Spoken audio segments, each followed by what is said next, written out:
Hello दोस्तों, welcome to my YouTube channel लवंडा rider 100 में आप सभी लोगों का स्वागत है। मैं आशा करता हूं आप सभी लोग स्वस्थ होंगे, मस्त होंगे और अपने एग्जाम की तैयारी कर रहे होंगे। तो आइए दोस्तों, मैं क्लास 10 मैथ्स के क्वेश्चन बैंक का सारी सवालें लेकर आया हूं और चैप्टर 1 का भी मैंने सॉल्व कराना स्टार्ट किया है। ऐसे ही बारी बारी मैं क्वेश्चन बैंक के सारे चैप्टर हल कराऊंगा। तो आइए दोस्तों, देखते हैं पहले चैप्टर के क्वेश्चन। मैंने कल की वीडियो में इंट्रोडक्शन दिया था और चैप्टर के बारे में बताया था। तो आइए हम लोग सवालें हल करते हैं और एक एक सवालें पूरी सवालें हल करेंगे क्वेश्चन बैंक की। तो आइए हम लोग देखते हैं। पहली सवाल क्या है कि संख्या 156 का अभाज्य गुणनखंड होगा। ये हम लोग 156 का अभाज्य गुणनखंड कैसे करते हैं वे सभी सीखेंगे। दूसरा क्वेश्चन है, यदि 65 और 117 का यसीएफ को 65 यम और 117 के रूप में व्यक्त किया जाए तो यम का मान क्या होगा। यहाँ पर यम का मान हमें बताना है। तो तीसरा क्वेश्चन है, यदि पी और क्यू को दो धनात्मक पूर्णांकों इस प्रकार हैं कि पी बराबर में ए बी स्क्वायर और क्यू बराबर में ए क्यू, जबकि ए और बी क्या है, अभाज्य संख्याएं हैं, तब एलसीएम पी और क्यू का क्या होगा। चौथा क्वेश्चन है, यदि ए बराबर में 2 स्क्वायर इंटू 3 क्यू इंटू 5 की पावर 4 और बी बराबर में 2 क्यू और 3 स्क्वायर इंटू 5, तब एलसीएम ए बी का क्या होगा। पांचवा क्वेश्चन है, दिया गया है कि लस 132 और 288 बराबर इतना है 61 31 और 68, यानी 132 और 288 का ये एलसीएम दिया हुआ है। तो मसह हमें 132 और 288 का बताना है। छठवां क्वेश्चन है, निम्नलिखित में से कौन सा एक सह अभाज्य संख्याओं का एक युग्म है। इसमें हमें ये 4 ऑप्शन दिए गए हैं, इसमें से हमें अभाज्य संख्याओं को बताना है, कौन अभाज्य संख्या है और कौन अभाज्य संख्या नहीं है, मतलब युग्म है, जोड़ा है, युग्म मतलब जोड़ा। अब 7वां क्वेश्चन क्या है, संख्या 144 के अभाज्य गुणनखंडों की घातों का योग। अब अभाज्य गुणनखंड निकालने के बाद उसकी घातों का योग बताना रहेगा। ये हम अभी आप लोगों को मैं बताता हूं कैसे होगा। 8वां, शून्येतर परिमेय संख्या और एक अपरिमेय संख्याओं का अंतर होता है। ये मैंने 4 ऑप्शन दिए हैं, इसमें से आप लोगों को चूज करना होगा ये क्या होंगे। तो आइए दोस्तों, हम लोग पहला सवाल हल करते हैं। ये रहा पहला सवाल। तो 156 का अभाज्य गुणनखंड कैसे निकलेगा, आइए हम देखते हैं। पहला क्या, 156 का अभाज्य गुणनखंड। तो हम लोग पहले ऐसे करेंगे जैसे एलसीएम निकालते हैं वैसे ही। तो 156, अब देखिए दोस्तों 156 किससे कटेगा, आप लोग बता सकते हैं। 156 कटेगा 2 सते 14 2 अण 16। अभी ये 2 से कटेगा, हाँ कटेगा। 2 तिहाई 6 2 9 18 हो जाएगा। अभी ये 3 से कटेगा, 3 1 कम 3 3 त्रिका 9, फिर 13 1 कम 13, यानी इसका अभाज्य गुणनखंड 156 का अभाज्य गुणनखंड होगा 2 इंटू 2 इंटू 3 इंटू 13। अगर आप सभी लोग ये चेक करना चाहते हैं कि मेरा ये गुणनखंड सही है कि नहीं, अगर इसको गुणा करके चेक करेंगे तो ये ही आएगा। तो 2 दूनी 4 4 तिहाई 12, अब 12 में अगर 13 का गुणा करेंगे तो 156 आएगा। तो 156 का अब इसको कैसे लिखेंगे, 2 की पावर 2, यानी जितनी बार रहेगा उसकी 2 की पावर 2, यानी 2 है यहाँ पर तो 2 की पावर 2 इंटू 3 इंटू 13, ये इसका अभाज्य गुणनखंड हो गया। किसका, ये 156 का अभाज्य गुणनखंड हो गया दोस्तों। तो आप सभी लोग नोट करिए इसको, ये पहला क्वेश्चन का हल रहा। नोट करिए, इसके आगे हम लोग कराते हैं।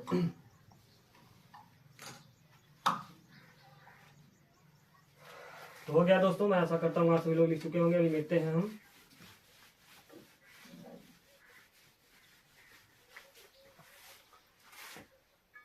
अब ये पहला क्वेश्चन हो गया हम लोगों का। अभी ये दूसरा क्वेश्चन हल करते हैं। यदि 65 और 117 का एचसीएफ हमें दिया है, यानी हमें 65 और एचसीएफ का दिखनी 65 m माइनस 117, यानी सवाल किसका, ये सवाल है दूसरी सवाल का, ये दूसरी सवाल का सवाल है, यानी 65 m माइनस 117 कि 65 और 117 के एचसीएफ को ऐसे व्यक्त किया है दोस्तों, ऐसे आप देख सकते हैं, यानी इसका और इसका एचसीएफ दिया है, यानी हम इसे लिख सकते हैं 65 m माइनस 117 17 बराबर में क्या लिख सकते हैं, एचसीएफ किसका, 65 और 117 का।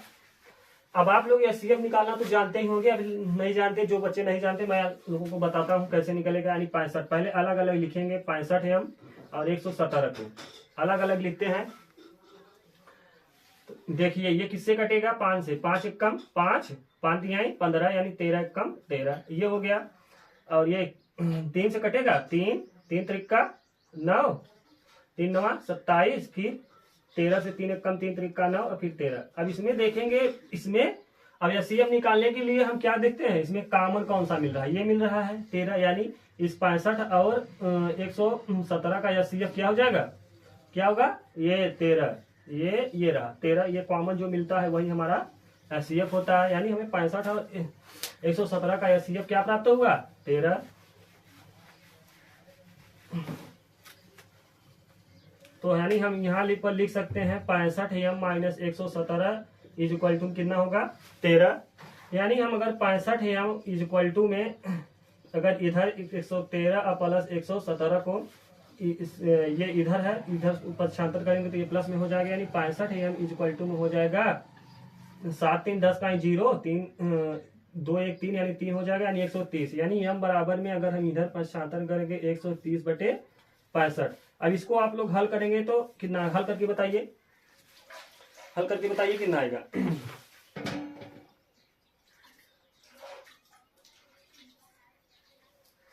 हल करके बताइए, यानी कितना हो जाएगा, ये होगा 13 एक कम 13, 13 पचे 65, यानी 10 बटे कितना हो जाएगा 5, यानी 5 एक कम 5, 5 दूनी 10, यानी m बराबर कितना आ जाएगा 2। यानी हमें m का मान पता चल गया, यानी m बराबर क्या आएगा 2। तो देख सकते हैं आप सभी लोग, इसको इस सवाल का हल नहीं समझ में आएगा कमेंट करिए और बताइए। उतर गया दोस्तों, चलिए आगे बढ़ते हैं।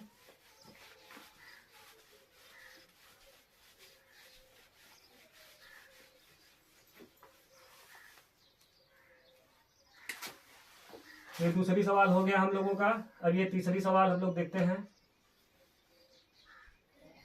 तीसरी सवाल कर रहा है, यदि P और Q दो धनात्मक पूर्णांक इस प्रकार है कि P बराबर में AB स्क्वायर और Q बराबर में AQB, जबकि A और B क्या है, अभाज्य संख्याएं हैं, तब एलसीएम बताना है। यानी P बराबर में हमें दिया है, यानी सवाल किसका है, ये सवाल ये तीसरी सवाल का है, तीसरी सवाल का सवाल है। यानी P बराबर में हमें दिया है क्या, AB स्क्वायर और Q बराबर में हमें दिया है AQB।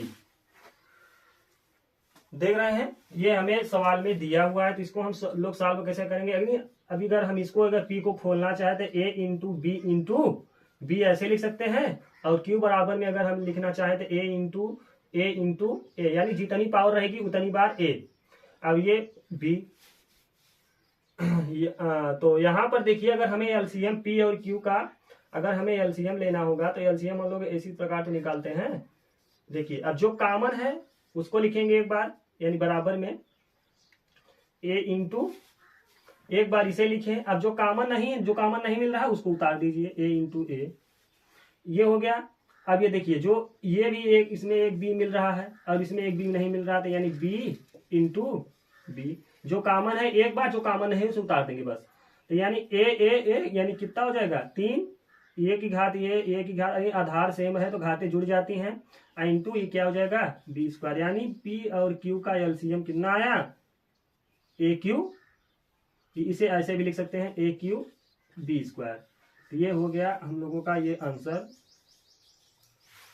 तो देखिए ये तीसरी सवाल भी हो गई हम लोगों की, आप सभी लोग नोट करिए।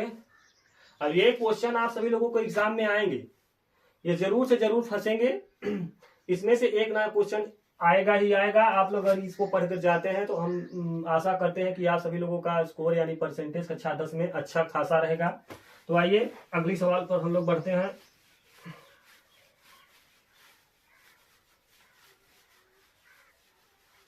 अगर वीडियो थोड़ा अंधेरा टाइप के दिख रहा होगा तो आप लोग एडजस्ट कीजिएगा, क्योंकि मैं अंधेरे में वीडियो बना रहा हूँ, लाइट कमजोर है थोड़ा यहाँ पर। तो ये चौथे सवाल हम लोग हल करते हैं। इसका क्या बताना है, यदि a बराबर में 2 स्क्वायर इंटू 3 की पावर q इंटू 5 की पावर 4 और b की पावर 2 की 3 स्क्वायर 5, तब एचसीएफ हमें बताना है। एचसीएफ में हम लोग क्या करते हैं, बस कॉमन ढूंढते हैं। यानी देखिए, यानी सॉल्व हम लोग करेंगे, यानी कितना दिया है किसका, चौथा का। यानी ए बराबर में हमको दिया है, ए बराबर में दिया है 2 स्क्वायर इंटू 3 स्क्वायर, वो 3 क्यू दिया है, 3 क्यू इंटू में 5 के पावर 4।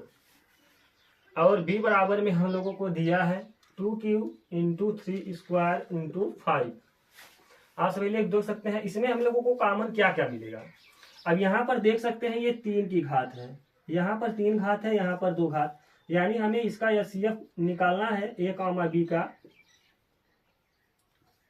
ए कॉमा बी का एचसीएफ हमें अगर निकालना है तो यहाँ पर देखिए ये 3 घात है, यहाँ पर 2 घात है, यहाँ 2 घात, ये 3 घात, ये 2 घात, यानी हमें यहाँ पर 2 की घात 2 मिलेगा कॉमन। और यहाँ पर ये 2 घात है और ये 3 घात है, यानी हमें यहाँ पर कितना कॉमन मिलेगा, कितना कॉमन मिलेगा, 3 की घात 2। और यहाँ पर क्या मिलेगा, यहाँ पर हम लोगों को कॉमन क्या मिलेगा, यहाँ पर 1, यानी जो कम रहेगा वही, ये कॉमन है, ये इसकी घात कम है तो यहाँ पर यानी क्या मिलेगा, 5 मिलेगा। यानी हम लोगों का एचसीएफ क्या प्राप्त हुआ, यानी एचसीएफ हमें ए कॉमा बी का एचसीएफ क्या प्राप्त हुआ। अब आप लोग इसे हल करके भी लिख सकते हैं या इतना लिख सकते हैं, बस ये भी आंसर हो सकता है। अगर इसको आप लोग हल करना चाहे तो 2 दूनी 4, 3 त्रिका 9, ऐसे 2 दूनी 4 और 3 त्रिका 9 और ये 5, 9 चौ 36, 36 इंटू में 5 तो 5 छंग 30 हो जाएगा। हासिल लगा 5 छंग 30, हासिल लगा 3, 5 3 15 3 18, यानी 180। इसका आंसर क्या हो जाएगा 180। ये हो गया आप लोगों का चौथी सवाल का हल। नोट करिए आप सभी लोग। अब लोग हम 5वीं सवाल के आगे बढ़ते हैं। 5वीं सवाल क्या दिया है हम लोगों को, दिया गया है कि लस 132 और 288 का लस एलसीएम हमें हम लोगों को दिया है।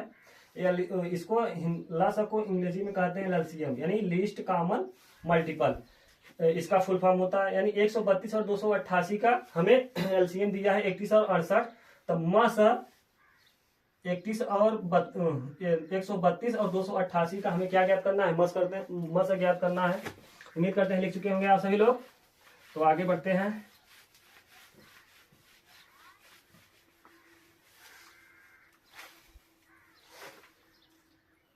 तो हम लोगों को एलसीएम दिया है किसका 132 का और 288 का। 288 का दिया है 31 और 68, ये हम लोगों को दिया है।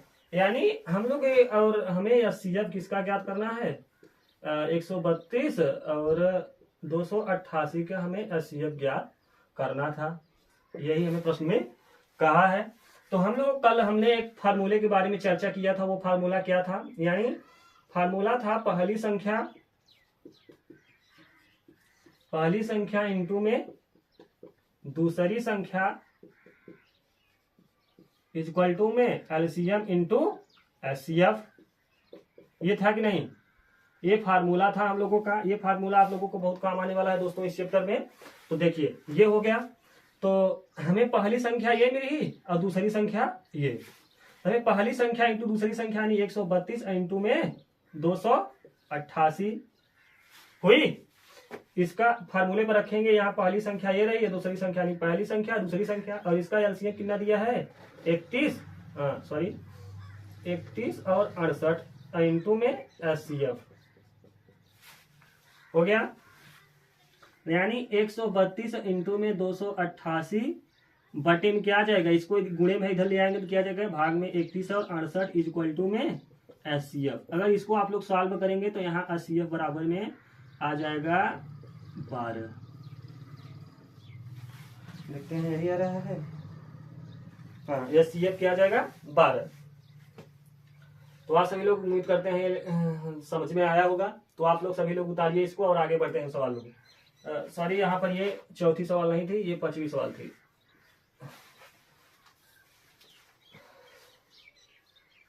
अब देखते हैं 6वीं सवाल क्या है। निम्नलिखित में से कौन सा एक सहअभाज्य संख्या है। अब सहअभाज्य संख्या क्या होती है दोस्तों, अब सहअभाज्य संख्या में यानी जिस संख्या में यानी कॉमन क्या मिले या एक, बस केवल एक ही मिले, यानी उसका एचसीएफ केवल क्या हो, एक हो और कोई अन्य संख्या ना हो। तो इसमें देखिए अब मैं यहाँ पर इसी क्वेश्चन को इसी यहीं पर सॉल्व करा दे रहा हूँ। ये छठवां क्वेश्चन सॉल्व, ये देखिए।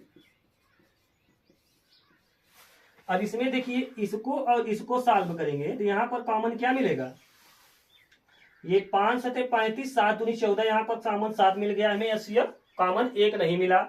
तो यहाँ पर देखिए 31 और 93, अब 31 और 93 को हम लोग सॉल्व करेंगे तो यहाँ पर देखिए कॉमन क्या मिलेगा, 31 और 3 त्रिका 9, यहाँ 31, यहाँ पर 31 हम लोगों को कॉमन मिलेगा, यानी 31 और ये 31 तो है ही है। अगर 93 को हम लोग खोलेंगे तो 93 और 31 यहाँ कितना हो जाएगा, 93 होगा कि नहीं होगा। यहाँ पर हम लोगों को 31 कॉमन मिल रहा है, तो यहाँ पर ये भी नहीं होगा ना ये भी होगा। आइए हम बी के चक्कर में चलते हैं। बी में क्या होगा, 18 इंटू 18 है, 18 को 2 9 18 और 25 यानी 25। यहाँ पर हमें एक भी कॉमन यहाँ पर हमें एक भी कॉमन नहीं मिल रहा है, यानी हमें अगर ये और ये इधर 1 कर दे, संख्या तो वही रहेगी 1 1, लेकिन इसमें हमें क्या मिल रहा है, कॉमन 1 मिल रहा है, यानी इसका एचसीएफ क्या है, 1 है। यानी ये क्वेश्चन क्या हो जाएगा, सही हो जाएगा, यानी बी वाला क्या होगा, सही होगा। निम्नलिखित में से कौन सा सहअभाज्य संख्याओं का एक युग्म है, यानी 18 और 25 संख्याओं का क्या है, एक युग्म है, जिसमें एचसीएफ जिसका एचसीएफ 1 ही है। वही संख्या सहअभाज्य होती है जिसका एचसीएफ 1 होता है। तो अभी लोग इसको मिटते हैं इधर। इसका आंसर ये बी वाला होगा, यहाँ पर बी है, सी है, डी है। तो आइए हम लोग इस सवाल के आगे बढ़ते हैं।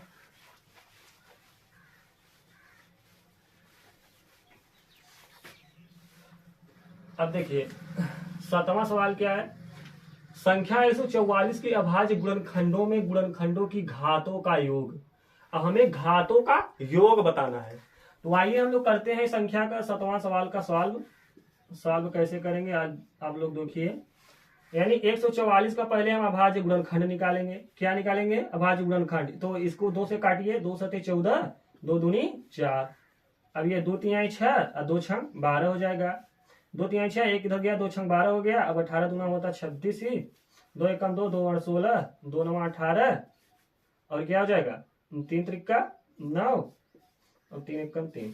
अब देखिए 144 का अभाज्य गुणनखंड होगा 2 इंटू 2 इंटू 2 इंटू 2, कितने बार, 4 बार, 1 2 3 4, ये 4 हो गया और ये इधर हो गया 3 इंटू 3। तो इसको हम जितनी बार रहेगा 2 उसकी घात लिखेंगे 1 2 3 4, यानी 2 की घात 4 और ये 1 2 यानी 3 इंटू 2। अब इसकी घातों का योग पूछा है, अभाज्य संख्याओं के गुणनखंड के घातों का योग, यानी घातों का योग बराबर में कितना, 4 प्लस 2 यानी कितना हो जाएगा 6।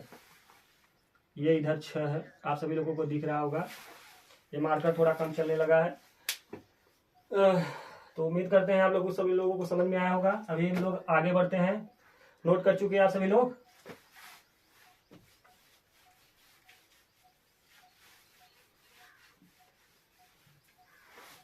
तो आइए हम लोग 8वें सवाल के ऊपर पढ़ते हैं। ये आप लोगों को टिक मार का है, देखिए कैसे होगा। शून्येतर परिमेय संख्या और एक अपरिमेय संख्या का योग अंतर होता है। तो आप सभी लोग ये कमेंट करके बताइए क्या होगा इसमें, बताइए क्या सदैव परिमेय संख्या होगी या सदैव अपरिमेय संख्या होगी, यानी ये परिमेय संख्या होगी या अपरिमेय संख्या होगी। डी वाला ऑप्शन दिया है 1। तो आप लोग ये बताइए कि शून्येतर मान लीजिए हम शून्य ले लेते हैं, क्या लेते हैं शून्य। अगर शून्य और एक अपरिमेय संख्या जिसके अंडर रूट के अंदर अभाज्य संख्या ही होती है अपरिमेय संख्या, तो इसका और इसका अंतर हमेशा क्या आएगा, यानी अंडर रूट -3 ही आएगा, यानी क्या आएगी अपरिमेय संख्या ही आएगी। क्या आएगी, अपरिमेय संख्या ही आएगी। तो इसमें क्या होगा, सदैव क्या होगा अपरिमेय संख्या, यानी बी वाला आंसर क्या होगा, सही होगा। तो उम्मीद करते हैं दोस्तों आप सभी लोगों को क्या हुआ, समझ में आया। इसके बाद हम लोग अगला क्वेश्चन करेंगे। अभी मैं क्वेश्चन भी और लिखूंगा और सॉल्व करूंगा अभी। तो इसको देखिए और समझिए, जहां नहीं आया वीडियो रिपीट कर लीजिए, पीछे करके देख लीजिए। तो चलिए दोस्तों मैं आगे बढ़ता हूं इस सवाल के बाद।